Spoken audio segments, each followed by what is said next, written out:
It's an election year, even though it doesn't feel like it. If Trump can ever get out of court, and if Biden can ever leave the White House without falling, maybe we'll get an actual campaign and some debates to watch. But while everyone is asking the question, who should run the country come January 2025, who is going to ask the question, do we even have a country left to run?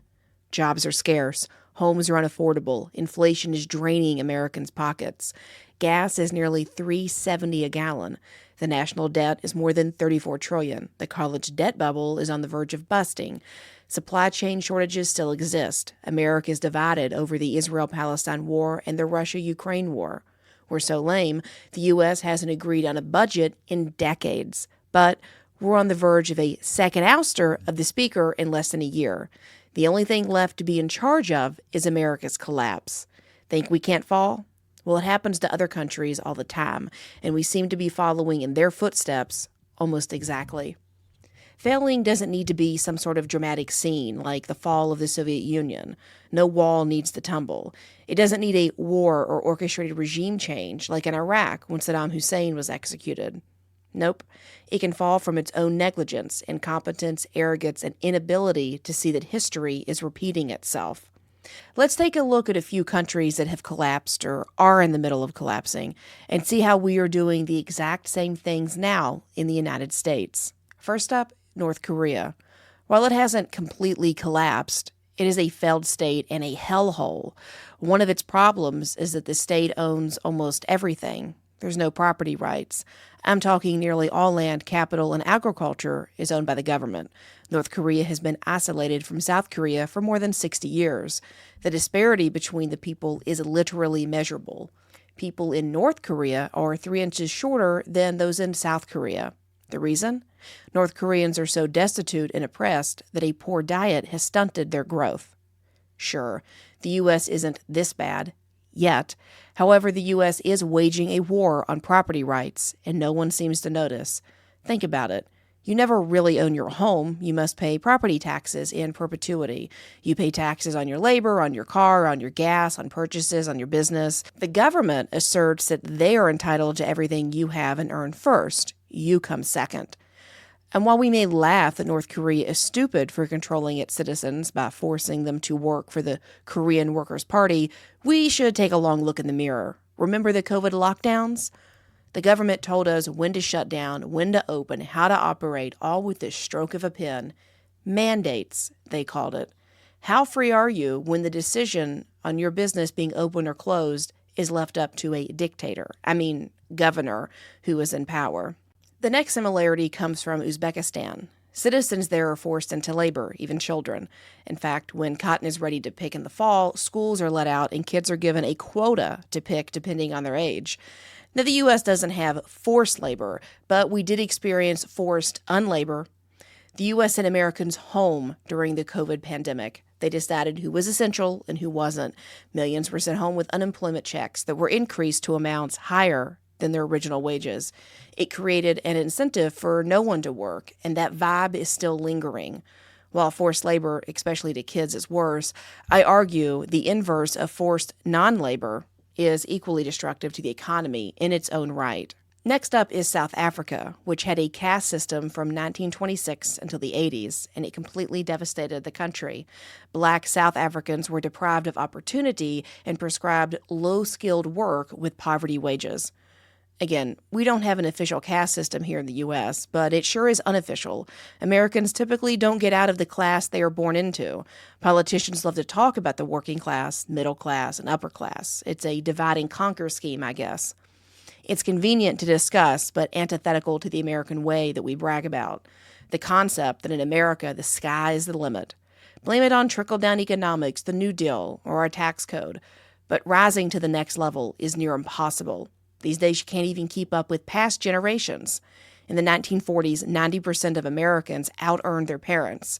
Today, less than half of them do. In fact, nearly half of Americans are helping their children with living expenses.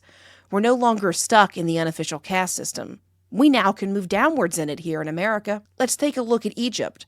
There, the elites rule and create monopolies. They give large sections of the economy to the rich, particularly the Mubarak family has won out here.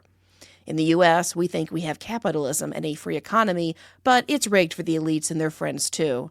TikTok is a threat to U.S. social media companies that fund politicians, so it's banned. But really, it's just a way for the company to be broken up and sold to U.S. investors. Former Treasury Secretary Steve Mnuchin was one of the first to raise his hand and say he was going to form an investment group to buy it. Think about how COVID restrictions worked against mom-and-pop businesses but benefited big-box stores. Can't get to a small business, but Walmart and Target and Amazon are all allowed to operate because COVID just doesn't run around there. Think about how the tax code is rigged, so you're getting trapped on your paycheck, but someone like Jeff Bezos has paid little to no income tax. How else is it that the richest 1% in America account for nearly a third of the country's wealth? And the top 10% richest, they make up 2/3 of all wealth in America. Let's take a gander at Somalia, which had its independence since the 60s, but never really got itself together. The lack of a central state allowed the country to become lawless. Without order, crime became rampant, destroyed its economy, and left Somalia in collapse. Just think about the crime increase since COVID. Look at the lawless border, allowing illegal immigrants to run into the country and disappear. Let's not forget that the justice system is for sale to the highest bidder. Black Lives Matter was a bad organization, but they have a point. The criminal justice system works against minorities, particularly poor minorities. An obvious surface-level example? Look at someone like George Floyd, who was killed during an arrest for allegedly passing a bad $20 bill, while someone like Harvey Weinstein is allowed to walk free. Let's look at the two Peruvian provinces of Cauca and Acomayo. They grow the same crops, but Acomayo is significantly poorer as they consume about 1/3 less than those living in Cauca. The difference? Infrastructure.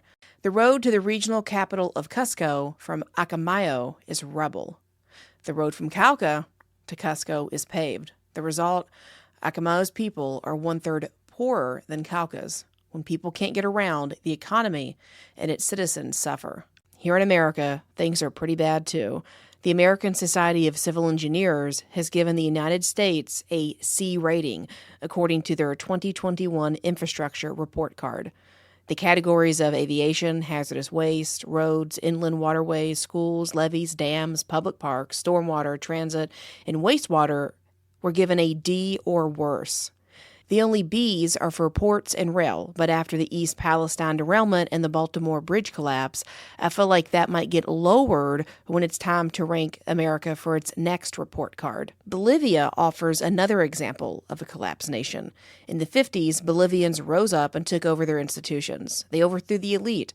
At first, their efforts to give back the mines and the land once owned by the government worked. Inequality fell. However, this new revolutionary nationalist movement became just like its predecessor and took back citizens' political rights. Before long, inequality was higher than before the revolution. Think about America. Republicans and Democrats masquerade as different parties, but they're one and the same. They both overspend. In fact, half of the Freedom Caucus spent nearly $1 billion in earmarks in the last 2 years. They racked up more pork than the Progressive Squad. Both parties support the war machine and defense contractors. That's why they both love Ukraine and Israel's wars. Recently, both parties approved warrantless searches when they reinstated the FISA court. They both overwhelmingly voted for the massive foreign aid bill to Ukraine and Israel. They also voted overwhelmingly to ban TikTok. We don't really have two parties. We have one party with two mascots. It's just nice to feel like they're different so that when the government screws you over, you don't notice it as much. So I guess the only thing we have left to judge in this election is which candidate will give us a softer landing. Thanks for listening to Overnight Opinions. Be sure to tune in next week for an all-new episode. Mark your calendar for July 25th through 27th. Ladies Love Politics will be attending the Bitcoin 2024 conference. Join me online as I cover the event, or grab a ticket and see for yourself the wonderful world of Bitcoin. Ladies Love Politics is a proud media partner of Bitcoin 2024. In the meantime, be sure to follow the Ladies Love Politics channel on TikTok, YouTube, and Instagram.